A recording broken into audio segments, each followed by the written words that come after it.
இந்தியாவின் மிகவும் பாதுகாப்பான நகரங்களில் ஒன்று மும்பை என்று சொல்வார்கள். ஆனால் அந்த நகரம் முழுவதுமாக தூங்கிக் கொண்டிருந்த ஒரு நள்ளிரவில் வீதிகளில் படுத்திருந்தவர்களை ஒரு பேய் வேட்டையாடியது. எந்த ஒரு ஆயுதமும் இல்லை, சத்தமும் இல்லை, நேரில் பார்த்த சாட்சிகளும் இல்லை. பல அப்பாவி உயிர்களை இரக்கமின்றி பலிகொண்ட அந்த கொடூரமான சைக்கோ கில்லர் யார், அவன் எதற்காக இப்படி செய்தான் என்று இன்று வரை யாருக்கும் தெரியாது. இது ரகசியங்களின் நேரம். Crime cafe. மறைந்திருக்கும் உண்மைகளை தெரிந்து கொள்ள சப்ஸ்கிரைப் செய்யுங்கள். உங்களின் சூடான காப்பியை எடுத்துக்கொண்டுங்கள். இந்தியாவையே நடுங்க வைத்த ஒரு பல வருடங்களாக தீர்க்கப்படாத மர்மத்திற்குள் நாம் செல்லலாம். 1989ஆம் ஆண்டு இந்தியாவின் கனவு நகரமான மும்பை வழக்கம் போல பரபரப்பாக இயங்கிக் கொண்டிருந்த நேரம். பகலில் எவ்வளவு பரபரப்பாக இருந்தாலும் இரவில் அந்த நகரம் ஒரு அமைதியான உறக்கத்திற்கு செல்வது வழக்கம். ஆனால் அந்த வருடம் அந்த அமைதி ஒரு மரண ஓலத்தால் கிழிக்கப்பட்டது. பிப்ரவரி மாதம் சியோன் பகுதியில் உள்ள ஒரு இருண்ட வீதியில் ஒரு வீடற்ற முதியவர் இரத்த வெள்ளத்தில் பிணமாக கிடந்தார். அவரது முகம் சுக்குநூறாக சிதைக்கப்பட்டிருந்தது. அருகில் சுமார் 30 கிலோ எடையுள்ள ஒரு பெரிய கரடுமுரடான கல் இரத்தக்கரையுடன் கிடந்தது. ஆரம்பத்தில் மும்பை காவல்துறை இதை ஒரு சாதாரண கொலையாகவே பார்த்தது. வீடற்றவர்களுக்கு இடையே நடந்த ஒரு சிறு தகராறில் இந்த கொலை நடந்திருக்கலாம் என்று நினைத்து வழக்கை மிக சாதாரணமாக கையாண்டனர். ஆனால் அது ஒரு முடிவின் ஆரம்பம் என்பதை அவர்கள் அப்போது உணரவில்லை. சரியாக ஒரு சில வாரங்கள் கழித்து மாதுங்கா பகுதியில் இன்னொரு வீடற்ற நபர் அதே போல கொடூரமாக கொல்லப்பட்டு கிடந்தார். அவரது தலையும் ஒரு பெரிய கல்லால் நசுக்கப்பட்டிருந்தது. இப்போது காவல்துறையின் மூத்த அதிகாரிகளுக்கு ஒரு சந்தேகம் எழத் தொடங்கியது. 2 கொலைகளுக்கும் இடையே உள்ள ஒற்றுமைகள் அவர்களை அதிர்ச்சியடைய செய்தன. 2 பேருமே வீடற்றவர்கள். 2 பேருமே நள்ளிரவில் ஆழ்ந்த உறக்கத்தில் இருந்தபோது கொல்லப்பட்டுள்ளனர். இருவரது தலையும் ஒரே மாதிரியான அதிக எடையுள்ள கல்லால் நசுக்கப்பட்டுள்ளது. எல்லாவற்றிற்கும் மேலாக எந்த ஒரு பொருளும் திருடப்படவில்லை. கொலை செய்யப்பட்டவர்கள் மிகவும் ஏழைகள் என்பதால் பணத்திற்காக இந்த கொலைகள் நடக்கவில்லை என்பது உறுதியானது. அப்படியானால் எதற்காக இந்த கொலைகள் நடக்கின்றன என்ற கேள்வியோடு போலீசார் விசாரணையை தீவிரப்படுத்திய சில நாட்களிலேயே 3வது சடலம் கிடைத்தது. இந்த முறை மும்பை நகரமே பயத்தில் உறைய தொடங்கியது. பத்திரிகைகள் இந்த மர்ம கொலையாளிக்கு ஸ்டோன்மேன் என்று பெயர் சூட்டின. மும்பை வீதிகளில் நள்ளிரவு 1 மணி முதல் விடியற்காலை 4 மணிக்குள் இந்த கொலைகள் அரங்கேறின. இருளில் மறைந்திருந்து தனியாக தூங்குபவர்களை மட்டும் குறிவைத்து இந்த ஸ்டோன்மேன் வேட்டையாடினான். யாரோ ஒருவர் நம்மை தூக்கத்தில் ஒரு பெரிய கல்லை தூக்கி போட்டு கொன்று விடுவார் என்ற பயம் அந்த நகரின் வீடற்ற ஒவ்வொரு மனிதனின் நெஞ்சிலும் ஒரு பெரிய நெருப்பை மூட்டியது. பகல் முழுவதும் உழைத்துவிட்டு இரவில் தெருவோரங்களில் நிம்மதியாக தூங்கிய மக்கள் இப்போது தூங்குவதற்கே பயந்தனர். பலர் விடிய விடிய முழித்து கிடந்தனர். தனித்தனியாக தூங்கியவர்கள் தங்களின் பாதுகாப்பிற்காக பெரிய கூட்டமாக சேர்ந்து பிரகாசமான தெருவிளக்குகளின் வெளிச்சத்தில் தூங்கத் தொடங்கினர். மும்பை காவல்துறைக்கு இது ஒரு மிகப்பெரிய சவாலாக உருவெடுத்தது. இரவு நேர ரோந்து பணிகள் பல மடங்கு அதிகரிக்கப்பட்டன. சந்தேகத்திற்கு இடமான 100கணக்கான நபர்களை போலீசார் கைது செய்து தீவிரமாக விசாரித்தனர். ஆனால் அந்த கொலைகாரன் ஒரு நிழலை போல போலீசாரின் கண்களில் மண்ணை தூவிவிட்டு தொடர்ந்து தனது இரத்த வெறியை தீர்த்து கொண்டான். இந்த தொடர் கொலைகள் மும்பை காவல்துறைக்கு மிகப்பெரிய தலைவலியை உருவாக்கியது. ஏனென்றால் இந்த கொலைகளில் எந்த ஒரு சாட்சியும் இல்லை, எந்த ஒரு அறிவியல் தடயமும் இல்லை. வழக்கமாக ஒரு கொலை நடந்தால் கொலைகாரன் பயன்படுத்திய ஆயுதத்தில் அவனது கைரேகைகள் இருக்கும். ஆனால் இந்த வழக்கில் கொலைகாரன் வீதிகளில் கிடக்கும் சாதாரண கற்களையும் கான்கிரீட் துண்டுகளையுமே ஆயுதமாக பயன்படுத்தினான். அப்படிப்பட்ட கரடுமுரடான கற்களில் கைரேகைகளை எடுப்பது என்பது தடயவியல் துறைக்கு சாத்தியமற்ற ஒரு விஷயமாக இருந்தது. மேலும் கொலை செய்யப்பட்டவர்களின் அடையாளங்களை கண்டுபிடிக்க முடியாதபடி அவர்களின் முகங்களை அந்த கொலையாளி கொடூரமாக சிதைத்திருந்தான். சில நாட்களிலேயே 4வது 5வது என வரிசையாக அடுத்தடுத்த சடலங்கள் கிடைக்கத் தொடங்கின.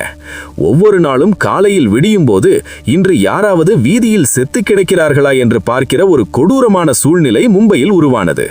அப்போதுதான் போலீசாருக்கு ஒரு அதிர்ச்சியூட்டும் பழைய நிதி நினைவுக்கு வந்தது. இதே போல ஒரு தொடர் கொலையாளி சரியாக 4 வருடங்களுக்கு முன்பு, அதாவது 1985ஆம் ஆண்டு கல்கத்தா நகரில் இதே பாணியில் பல வீடற்ற மக்களை கல்லால் அடித்து கொன்றிருந்தார். கல்கத்தாவில் அந்த சைக்கோ கில்லர் 13 பேரை கொன்றுவிட்டு எப்படி திடீரென எந்த தடயமும் இல்லாமல் மறைந்து போனானோ அதே போல இப்போது ஒருவன் மும்பைக்கு இடம்பெயர்ந்து வந்துள்ளான் என்ற உண்மை போலீசாரை கலங்கச் செய்தது. கல்கத்தாவில் கொலை செய்த அதே நபர்தான் இப்போது மும்பைக்கு இடம்பெயர்ந்து வந்துள்ளானா அல்லது அவனது பாணியை பின்பற்றி வேறு யாராவது இந்த கொடூரங்களை செய்கிறார்களா என்ற பலமான சந்தேகம் எழுந்தது. இந்த இரு நகரங்களுக்கும் இடையே உள்ள கொலைகளின் அனைத்து ஒற்றுமைகளும் அனைவரையும் திகைக்கச் செய்தன. கல்கத்தாவிலும் கொலை செய்யப்பட்டவர்கள் வீடற்ற பிச்சைக்காரர்கள்தான். அங்கும் ஆயுதமாக 30 கிலோ எடையுள்ள கற்கள் தான் பயன்படுத்தப்பட்டன. அங்கும் எந்த ஒரு கைரேகையோ அல்லது நேரில் பார்த்த சாட்சியும் சிக்கவில்லை. இந்த இரு வழக்குகளையும் ஒன்றாக இணைத்து விசாரிக்க காவல்துறை ஒரு சிறப்பு குழுவை அமைத்தது. மும்பையின் ஒவ்வொரு இருண்ட சந்துகளிலும் சாதாரண உடைகளில் போலீசார் இரவு முழுவதும் காவல் காத்தனர். எந்த ஒரு சந்தேகத்திற்கு இடமான நபர் வீதியில் சென்றாலும் அவனை பிடித்து காவல் நிலையத்திற்கு இழுத்துச் சென்றனர். ஆனால் போலீசாரின் இந்த இரும்பு கரம் போன்ற பாதுகாப்பையும் மீறி அந்த ஸ்டோன்மேன் மிகவும் புத்திசாலித்தனமாக தப்பித்துக் கொண்டிருந்தான். அவன் போலீசாரின் ஒவ்வொரு நகர்வையும் முன்கூட்டியே கணித்து அவர்கள் இல்லாத இடங்களை துல்லியமாக தேர்ந்தெடுத்து தனது வேட்டையை தொடர்ந்தான். இது போலீசாருக்கு ஒரு மிகப்பெரிய அவமானமாக மாறியது. மும்பை நகரமே ஒரு பயங்கரமான பீதியில் உறைந்து போனது. தெருவோர வியாபாரிகள், பிச்சைக்காரர்கள், வீடற்ற மக்கள் என அனைவரும் இரவு நேரத்தை நரகமாக உணர்ந்தனர். பலர் தங்களது உயிரை காப்பாற்றிக் கொள்ள இரவு முழுவதும் தூங்காமல் விழித்திருந்தனர். தனித்தனியாக தூங்கியவர்கள் எல்லாம் தங்களுக்குள் சிறு சிறு குழுக்களாக சேர்ந்து ஒரு வட்டமாக படுத்துறங்கத் தொடங்கினர். ஒவ்வொரு குழுவிலும் ஒருவர் விடிய விடிய காவல் காக்க வேண்டிய நிர்பந்தம் உருவானது. போலீசாரின் இரவு ரோந்து வாகனங்களின் சைரன் சத்தங்கள் மட்டுமே அந்த மக்களின் ஒரே நம்பிக்கையாக இருந்தது. ஆனால் அந்த சைரன் சத்தம் கேட்டு போலீசார் அந்த இடத்தை விட்டு அகன்ற மறுகணமே அந்த இருளிலிருந்து ஸ்டோன்மேன் தனது அடுத்த பலியை தேடி அமைதியாக வெளிவந்தான். அவனது ஒவ்வொரு கொலையும் எந்த ஒரு சத்தமும் இல்லாமல் மிக துல்லியமாக நடந்தேறியது. இந்த தொடர் கொலைகளை செய்தவன் மனிதனா அல்லது மிருகமா என்ற சந்தேகம் தடயவியல் நிபுணர்களுக்கு ஏற்பட்டது. ஏனென்றால் அவன் பயன்படுத்திய ஒவ்வொரு கல்லும் சுமார் 30 கிலோ எடை உள்ளதாக இருந்தது. நள்ளிரவில் ஆழ்ந்த உறக்கத்தில் இருக்கும் ஒருவரின் தலையில் எந்த ஒரு சிறு சத்தமும் இல்லாமல் அந்த 30 கிலோ கல்லை தூக்கி போட்டு கொல்ல வேண்டுமென்றால் அவனுக்கு அசாத்தியமான உடல் வலிமை இருந்திருக்க வேண்டும். அது மட்டுமில்லாமல் அவன் எந்த ஒரு வாகனத்தையும் பயன்படுத்தியதற்கான தடயம் அங்கு இல்லை. அந்த பெரிய கல்லை அவன் தன் கைகளாலேயே அந்த இடத்திற்கு சுமந்து வந்திருக்க வேண்டும். இரக்கமற்ற ஒரு சைக்கோ கொலைகாரன் எந்த அளவிற்கு மூர்க்கத்தனமாக இருப்பான் என்பதற்கு அந்த சடலங்களே சாட்சியாக இருந்தன. மும்பை காவல்துறை வரலாறு காணாத வகையில் ஒரு மிகப்பெரிய வேட்டையை தொடங்கியது. இரவில் வீதிகளில் சந்தேகத்திற்கு இடமான முறையில் சுற்றித் திரிந்த பிச்சைக்காரர்கள், மனநிலம் பாதிக்கப்பட்டவர்கள் மற்றும் சிறு சிறு குற்றங்களில் ஈடுபட்டவர்கள் என இரவோடு இரவாக நூற்றுக்கணக்கானவர்களை போலீசார் கைது செய்தனர். ஒவ்வொரு காவல் நிலையத்திலும் விசாரணைகள் இரவு பகலாக கொடூரமான முறையில் நடந்தன. ஏதாவது ஒரு கொலையாவது நான் தான் செய்தேன் என்று எவனாவது ஒருவன் ஒப்புக்கொள்ள மாட்டானா என்று போலீசார் காத்து கிடந்தனர். ஆனால் பிடிபட்ட அனைவருமே அப்பாவிகளாகவோ அல்லது இந்த கொலைகளுக்கும் தங்களுக்கு எந்த சம்பந்தமும் இல்லை என்று ஆணித்தரமாக கூறுபவர்களாகவோ இருந்தனர். போலீசாருக்கு எந்த ஒரு சிறு துப்பம் கிடைக்கவில்லை.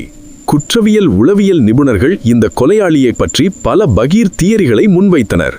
அவன் வீடற்றவர்களை மட்டும் குறிவைக்கிறான் என்றால் அவனுக்கு அவர்களை பார்த்தால் ஒரு ஆழமான வெறுப்பு இருந்திருக்கலாம். அல்லது வீதிகளில் தூங்குபவர்களை கொன்று இந்த நகரத்தை சுத்தம் செய்வதாக அவனுக்குள் இருக்கும் ஒரு மனநோய் அவனுக்கு கட்டளையிட்டிருக்கலாம்.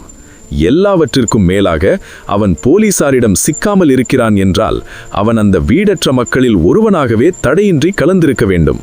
பகல் முழுவதும் ஒரு சாதாரண பிச்சைக்காரனைப் போலவோ அல்லது குப்பைகளை பொறுக்குபவனைப் போலவோ அலைந்து திரிந்துவிட்டு இரவில் தனியாக தூங்குபவர்களை நோட்டமிட்டு அவர்கள் ஆழ்ந்த உறக்கத்திற்கு சென்ற பிறகு தனது கொடூர முகத்தை காட்டியிருக்கலாம்.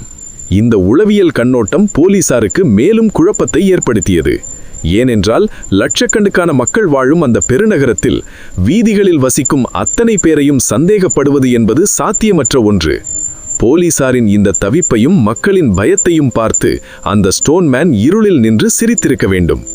ஏனென்றால் போலீசாரின் இவ்வளவு கடுமையான கண்காணிப்பையும் மீறி அடுத்தடுத்து கொலைகள் தொடர்ந்து கொண்டே இருந்தன. சடலங்களின் எண்ணிக்கை 6ஆக 7ஆக 8ஆக என அதிகரித்து கொண்டே சென்றது.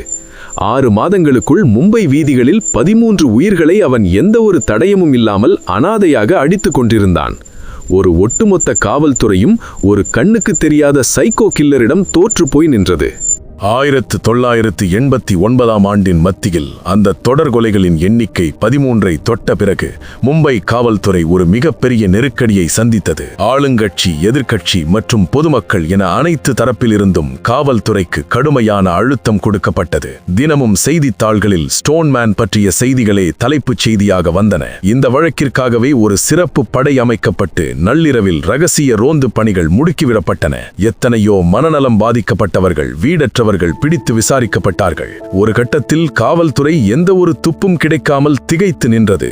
அப்போதுதான் யாருமே எதிர்பாராத ஒரு மிகப்பெரிய திருப்பம் இந்த வழக்கில் ஏற்பட்டது. அது ஒரு திரைப்படத்தின் கிளைமாக்ஸ் போலவோ அல்லது ஒரு துப்பறியும் நாவலின் கடைசி அத்தியாயம் போலவோ இல்லை. மாறாக அது மிகவும் நிசப்தமான ஆனால் ஆழமான மர்மம் கொண்ட ஒரு திருப்பம். திடீரென எந்த ஒரு முன்னறிவிப்போ அல்லது தடயமோ இல்லாமல் அந்த கொலைகள் முற்றிலுமாக நின்றன. ஆம், 1989 ஆண்டின் பிற்பகுதியில் மும்பை வீதிகளில் அந்த இரத்தக்களரி ஒரு முடிவுக்கு வந்தது. போலீசார் ஒவ்வொரு நாளும் விடியற்காலையில் சடலங்களுக்காக காத்திருந்தனர். ஆனால் எந்த ஒரு வீடற்ற நபரும் கல்லால் அடித்து கொல்லப்படவில்லை. ஸ்டோன்மேன் தனது வேட்டையை தொடங்கிய அதே வேகத்தில் இருளுக்குள் மாயமாக மறைந்து போனான். அவன் ஏன் அந்த கொலைகளை நிறுத்தினான் என்பது இன்று வரை யாருக்கும் தெரியாத ஒரு மாபெரும் புதிராகவே நீடிக்கிறது. ஸ்டோன்மேன் திடீரென மறைந்து போனதற்கு குற்றவியல் நிபுணர்கள் பல தியரிகளை முன்வைக்கின்றனர். முதல் தியரி, அவன் வேறு ஏதோ ஒரு சாதாரண திருட்டு அல்லது சிறு குற்றத்திற்காக போலீசாரிடம் சிக்கி சிறைக்கு சென்றிருக்கலாம். அவன்தான் அந்த தொடர்கொலைகளை செய்த ஸ்டோன்மேன் என்பது போலீசாருக்கே தெரியாமல் அவன் வேறொரு பெயரில் ஏதோ ஒரு சிறையில் சாதாரண கைதியாக அடைக்கப்பட்டிருக்கலாம். இரண்டாவது தியரி, போலீசாரின் தீவிர தேடுதல் வேட்டையை பார்த்து பயந்து போன அவன் மும்பையை விட்டு தனது சொந்த ஊருக்கோ அல்லது வேறு ஒரு மாநிலத்திற்கோ தப்பிச் சென்றிருக்கலாம். மூன்றாவது மற்றும் மிகவும் சாத்தியமான தியரி, அவன் ஏதோ ஒரு விபத்திலோ அல்லது நோயாலோ இறந்திருக்கலாம். அவனது மரணம் கூட அவன் கொன்ற அந்த அனாதைகளைப் போலவே எந்த ஒரு அடையாளமும் இல்லாமல் வீதியிலேயே யாருமின்றி நடந்திருக்கலாம். ஆனால் இவை அனைத்தும் வெறும் யூகங்கள் மட்டுமே. கல்கத்தாவில் 85 ஆண்டு 13 பேரை கொன்ற அதே நபர்தான் 4 வருடங்கள் கழித்து மும்பையில் 89 ஆண்டு அதே பாணியில் மேலும் 13 பேரை கொன்றானா? அல்லது கல்கத்தா கொலைகளை பற்றி செய்தித்தாள்களில் படித்த வேறொரு சைக்கோ கில்லர் அதே பாணியை மும்பையில் பின்பற்றினானா? இந்த கேள்விக்கு இந்திய காவல்துறையிடம் இன்று வரை எந்த ஒரு அதிகாரப்பூர்வமான பதிலும் இல்லை. தொழில்நுட்பம் வளராத அந்த காலகட்டத்தில் சிசிடிவி கேமராக்கள், செல்போன் சிக்னல்கள் மற்றும் நவீன DNA பரிசோதனைகள் என எதுவும் இல்லாத ஒரு சூழலில் அந்த கொலையாளி சட்டத்தின் கண்களில் மண்ணை தூவிவிட்டு மிகவும் லாவகமாக தப்பித்து விட்டான். இன்று அறிவியல் மற்றும் தொழில்நுட்பம் எவ்வளவு உச்சத்தை தொட்டிருந்தாலும் 30 வருடங்களுக்கு மேலாக அந்த ஸ்டோன்மேன் வழக்கின் கோப்புகள் மும்பை காவல் நிலையங்களில் ஒரு இருண்ட சரித்திரமாக, தீர்க்கப்படாத மர்மமாகவே உறங்கிக் கொண்டிருக்கின்றன. ஒரு ஒட்டுமொத்த அரசாங்கமும் திறன்மிக்க காவல்துறையும் ஒரு பெயர் தெரியாத சைக்கோ கில்லரிடம் எப்படி தோற்று போனார்கள் என்பதற்கு இந்த ஸ்டோன்மேன் வழக்கு ஒரு மறுக்க முடியாத சாட்சி. இரவில் நீங்கள் நிம்மதியாக தூங்கிக் கொண்டிருக்கும் போது உங்களை சுற்றி என்ன நடக்கிறது என்று உங்களுக்கு தெரியாது. அந்த இருளில் உங்களை நோட்டமிடும் கண்கள் யாருடையது என்பதும் உங்களுக்கு தெரியாது. ஒருவேளை அந்த ஸ்டோன்மேன் இன்றும் வேறொரு பெயரில் ஒரு முதியவராக நமக்கு அருகிலேயே எங்காவது வாழ்ந்து கொண்டிருக்கலாம் அல்லவா? அந்த கல் நெஞ்சக்கார சைக்கோவுக்கு உண்மையில் என்ன நடந்திருக்கும் என்று நீங்கள் நினைக்கிறீர்கள்?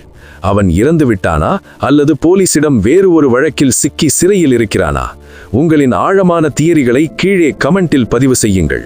உங்களின் ஒவ்வொரு கமெண்ட்டும் இந்த தீர்க்கப்படாத வழக்கை பற்றிய புதிய கோணங்களை உருவாக்கும். இதுபோன்ற மூடி மறைக்கப்பட்ட நெஞ்சை உறைய வைக்கும் உண்மையான குற்ற பின்னணிகளை தொடர்ந்து தெரிந்து கொள்ள நமது ரகசியங்களின் நேரம் கிரைம் கஃபே சேனலை இப்போதே சப்ஸ்கிரைப் செய்யுங்கள். இந்த வீடியோ உங்களுக்கு பிடித்திருந்தால் மறக்காமல் லைக் பட்டனை அழுத்தி உங்கள் நண்பர்களுக்கும் ஷேர் செய்யுங்கள். மீண்டும் ஒரு சிலிருண்ட மர்மத்துடனும் சூடான காஃபியுடனும் உங்களை அடுத்த வீடியோவில் சந்திக்கிறேன். மர்மங்கள் தொடரும்.